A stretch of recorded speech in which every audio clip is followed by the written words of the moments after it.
ம்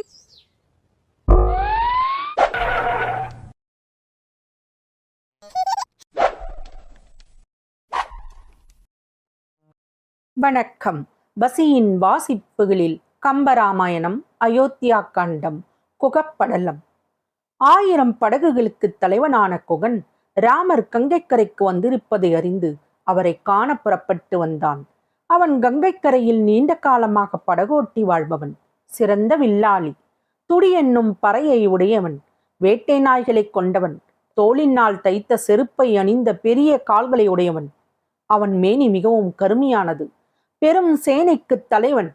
குகன் தன் தொடைகளில் காழம் என்னும் உடையை அணிந்திருந்தான். கங்கையின் ஆழத்தை அறிந்த அவன் செந்நிறத் தோலை இடுப்பில் உடுத்தியிருந்தான். நெற்கதிர் செருகிய முடியை தலையிலே சூடியிருந்தான். இரத்தக்கரை படிந்துள்ள வாளை இடையிலே கட்டியிருந்தான். அவன் மேனி எங்கும் பனைமரக் சிராம்பு போல கேசங்கள் முளைத்திருந்தன. மிருகங்களின் இறைச்சியும் மீனும் தின்று தின்று அவன் வாய் புலைநாற்றம் அடித்தது. அவன் முகத்தில் சிரிப்பே இல்லை. விழிகளில் கொடிய கோபத்தின் சுவடு மறையாமல் இருந்தது. கங்கைக்கரையில் இருக்கும் சிருங்கி பேரம் என்னும் நகரத்துக்கு அரசனான குகன் தன் கைகளிலே தேன் நிறைந்த குடுவைகளையும் சமைத்த சுவையுள்ள மீன்களையும் எடுத்துக்கொண்டு ராமரை காண வந்தான். முனிவரின் பர்ணசாலைக்கு போகும்போது மிகவும் அடக்க ஒடுக்கத்தோடு செல்ல வேண்டும். ஆகையால் குகனுடன் வந்த சுற்றத்தாரை வெளியில் நிற்கச் சொல்லிவிட்டு வில்லையும் வாளையும் கழற்றி கீழே வைத்துவிட்டு அவற்றிற்கு பதிலாக மனதில் குற்றம் நீங்க ராமபக்தி நிறைந்திருக்க தவச்சாலையின் வாயிலை அடைந்தான். வாயிலில் யாரும் இல்லாதிருப்பதைக் கண்டு உள்ளே செல்லத் தயங்கினான் குகன். அனுமதியின்றி உள்ளே செல்வது தவறு என்று அறிந்திருந்த அவன் சிந்தித்து உடனே ஒரு முடிவுக்கு வந்தான். உடனே தவப்பள்ளியின் உட்பக்கம் நோக்கி, இறைவா, நாய் போன்றவன் நான். உமது கட்டளையை செய்ய இன்றே நான் வந்துவிட்டேன் என்று உள்ளே இருப்பவருக்கு கேட்கும்படி உரக்கக் கூவினான். அப்படி குகன் கூவியதை கேட்டு தவப்பள்ளிக்கு வெளியே வந்தான் லக்ஷ்மணன். வேடுவத் தலைவன் குகனை பார்த்தான். பயபக்தியுடன் நிற்கும் அந்த கம்பீரமான தோற்றம் அதுவே அவன் உள்ளத்தை பிரதிபலிப்பதாக இருந்தது. நீ யார்? எதற்காக வந்தாய் என்று கேட்டான் லக்ஷ்மணன். அரசே, நாயினும் அடிமைப்பட்டவன் நான். கங்கையில் ஓடமிட்டு பிழைப்பவன். என் பெயர் குகன். தேவரீர் தொழும் ராமபிரானின் பாதங்களை தரிசிக்க வந்தேன் என்று பணிவுடன் பதில் சொன்னான் குகன். அப்படியா? நல்லது, இங்கேயே இரு. இதோ வருகிறேன். லக்ஷ்மணன் சொல்லிவிட்டு தவப்பள்ளிக்குள் சென்றான். உள்ளே சென்றவன் ராமரை வணங்கி நின்று, தலைவரே, தூய உள்ளத்தவன், தாயினும் அன்பு கொண்டவன், கங்கையில் ஓடமிடும் வேடன், குகன் என்னும் பெயருடையவன் தங்களைக் காண சுற்றத்தாருடன் வந்திருக்கிறான் என்ற செய்தியை தெரிவித்தான். ராமபிரான் குகனின் வரவை கேட்டு மகிழ்ந்தார். நல்லது, அந்த குகனை என்னிடம் அழைத்து வா என்றார். தமையரின் உத்தரவுப்படியே லக்ஷ்மணன் சென்று குகனை அழைத்து வந்து ராமரின் முன் நிறுத்தினான். ராமபிரானை கண்டு குகன் மெய்மறந்தான். அவனுடைய கோபக் கண்களில் அன்பு தாண்டவமாடியது. அன்பும் அருளும் பொங்கும் ஸ்ரீராமரின் முகம் கண்டு மனமகிழ்ந்தான் குகன். அவருடைய திருவடிகளில் விழுந்து வணங்கி எழுந்தான். வாயை மூடிய வண்ணம் பயபக்தியுடன் நின்றான். குகனே, உன் வரவால் மனமகிழ்ந்தோம், உட்கார் என்றார் ராமர். அவனை நோக்கி அன்புடன், பெரியோரின் முன் உட்காரலாமா என்று எண்ணிய குகன் அது தவறு என்று முடிவு செய்தான். எனவே அவன் உட்காரவில்லை.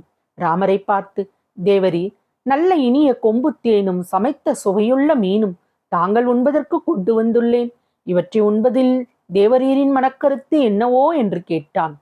அதை கேட்ட ராமபிரான் வயது முதிர்ந்த பெருமுனிவரை நோக்கி இளநகை செய்து குகனை திரும்ப பார்த்தார். மனதில் பெரும் பக்தியுடன் நீ அவற்றை கொண்டு வந்திருக்கின்றாய். ஆகவே அது கிடைத்தற்கரியது, அமுதத்தை விட சிறந்தது. எனவே நீ கொண்டு வந்த பொருளின் தன்மையை ஆராயாமல் அவற்றை தூய பொருளாகவே அங்கீகரிப்போம். சில காரணங்களால் நீ கொண்டு வந்தனவற்றை உண்ண முடியாத நிலையில் இருக்கின்றோம். இருந்தாலும் நாம் அவற்றை அங்கீகரித்தே உண்டது போலாகும் என்று குகன் மனம் மகிழும்படி சொன்னார் ஸ்ரீராமபிரான். மேலும் அவனை பார்த்து, நாங்கள் இன்று இங்கு தங்கி நாளை கங்கையை கடக்க நினைத்துள்ளோம். ஆதலால் நீ சுற்றத்துடன் உன் வீட்டிற்கு போய் நாளை விடியலில் மரக்கலத்தோடு வா என்றார். தார்வேந்தே, தங்களை இந்த முனிவர் கோலத்தில் பார்த்த கண்களை பிடுங்கி எறியாது தங்களிடம் அன்பு கொண்டவன் போல் நடிக்கின்றேன். இந்த துன்பத்துடன் தங்களை விட்டு பிரிந்து என் ஊர் செல்ல மனம் துணியவில்லை. ஐயனே, என்னால் முடிந்த அடிமை தொழிலை தங்களுக்கு செய்வேன் என்றான் குகன். ராமபிரான் அவன் வார்த்தைகளை கேட்டு லக்ஷ்மணனையும் சீதையையும் பார்த்தார். உங்களைப் போலவே குகன் என் மீது நீங்காத பக்தி கொண்டிருக்கின்றான் என்று கூறினார்.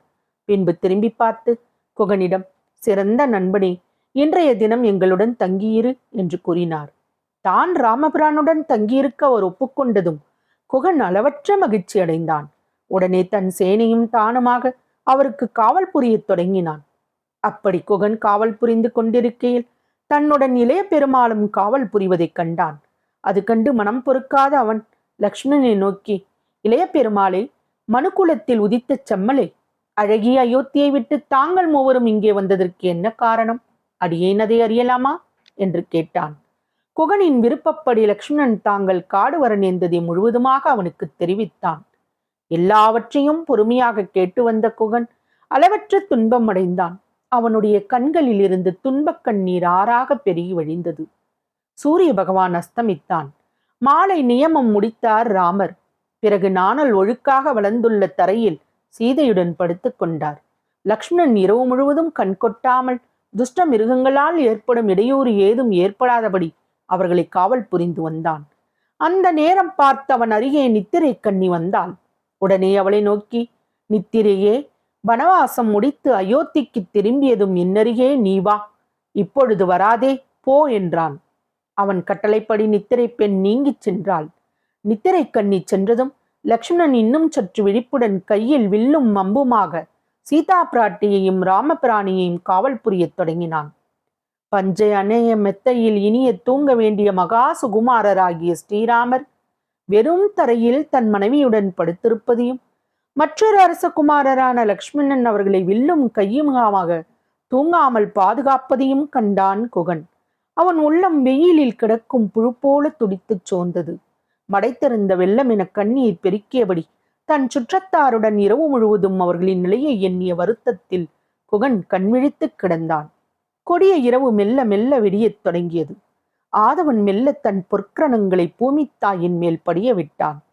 அப்பொற்கரங்களை கண்டதும் இன்னும் சற்று நேரத்தில் தன் காதலன் வரப்போகின்றான் என்ற மகிழ்வில் தாமரை மலர்கள் மெல்ல மெல்ல இதழ் விரித்து மலர்ந்து நகைக்கத் தொடங்கின.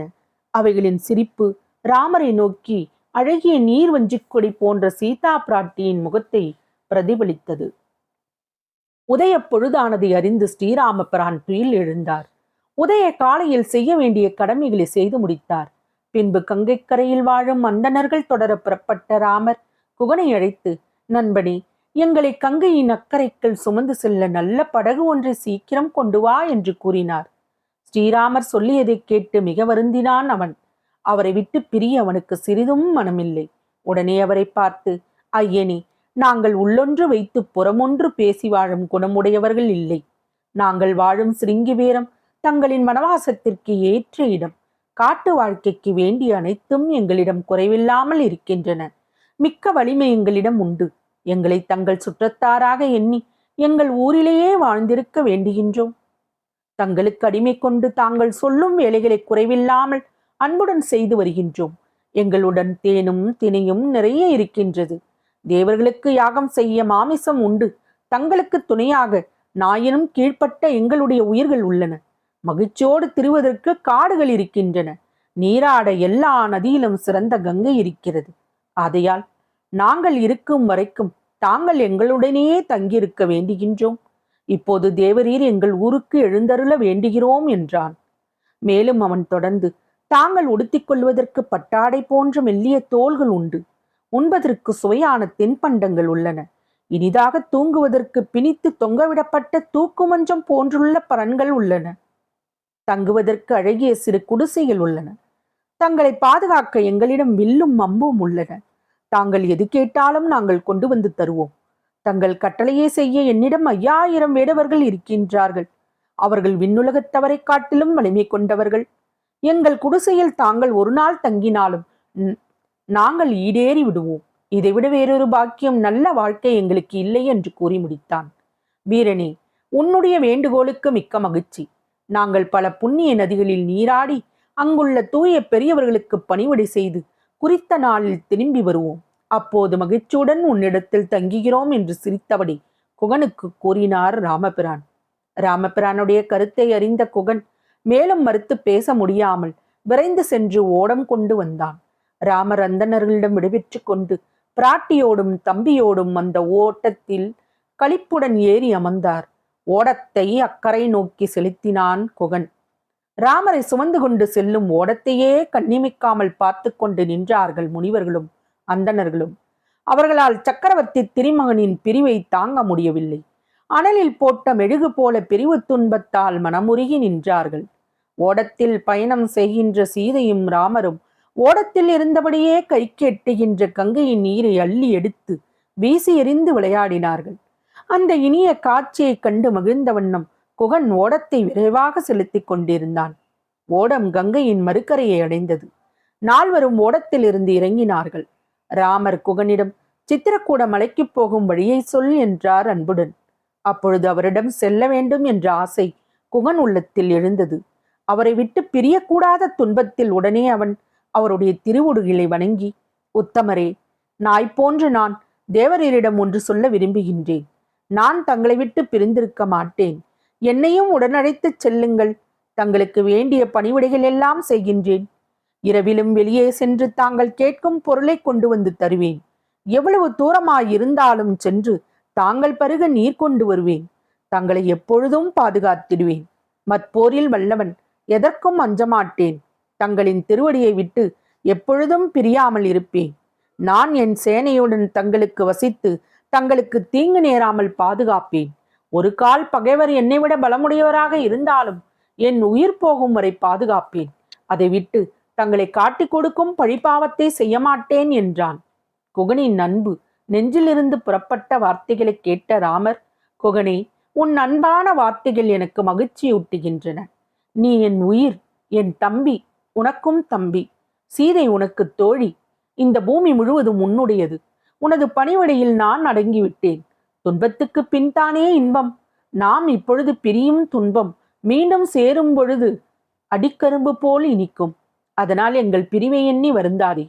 உன்னுடன் நட்பு கொள்வதற்கு முன்பு நாங்கள் உடன் பிறந்தவள் 4வராக இருந்தோம். இப்பொழுது நாம் ஒருவருடன் ஒருவர் ஆழ்ந்த அன்பு கொண்டோம். இனிமேல் நீயும் எனக்கு ஒரு தம்பி. நாம் உடன் பிறந்தவர் 5வரானோம். நான் காட்டில் வசிக்கும் காலமெல்லாம் உன் தம்பி லக்ஷ்மணன் எனக்கு துணையாக இருப்பான். அதனால் எனக்கு துன்பமே ஏற்படாது. நீயே நான், நானே நீ. என் சொற்படி நீ ஊர் சென்று உன் குடிமக்களை காத்திடு. நான் திரும்பி உன்னிடத்திற்கு வருவேன். நீ இப்பொழுது செல் என்று அவனுக்கு ஆறுதல் கூறினார். ராமபிரானின் கட்டளையை சிரமேற்கொண்டான் குகன். அவர்களிடம் விடைபெற்று கொண்டு திரும்பி தன் ஓடத்தை நோக்கி சென்றான். இப்பொழுது அவன் கால்களிலே வலுவில்லை, கைகளிலே தெம்பில்லை. உடல் முழுவதும் ஒரு களைப்பின் இரக்கம், உள்ளத்திலே துன்பத்தின் அழுத்தம், கண்களில் நீர் திரையிட்டு பார்வையை மறைத்தது. ஓடத்தில் ஏறி அமர்ந்து திரும்பி பார்த்தான். ஸ்ரீராம பிரானை தொடர்ந்து இளைய பெருமாளும் சீதா பிராட்டியும் காடு நோக்கிச் செல்வது பனிமூட்டத்தில் தெரியும் மலைமுகடுகளாக அவனுக்கு தெரிந்தது. தொடரும் பசியின் வாசிப்புகள் பிடித்திருக்கும் என்று நம்புகிறேன். எனக்கு சப்ஸ்கிரைப் செய்து, லைக் செய்து, ஷேர் செய்யவும். தங்களின் மேலான கருத்துக்களை கமெண்டில் பதிவிடவும். அதுவே எனக்கு உற்சாகமூட்டும். நன்றி.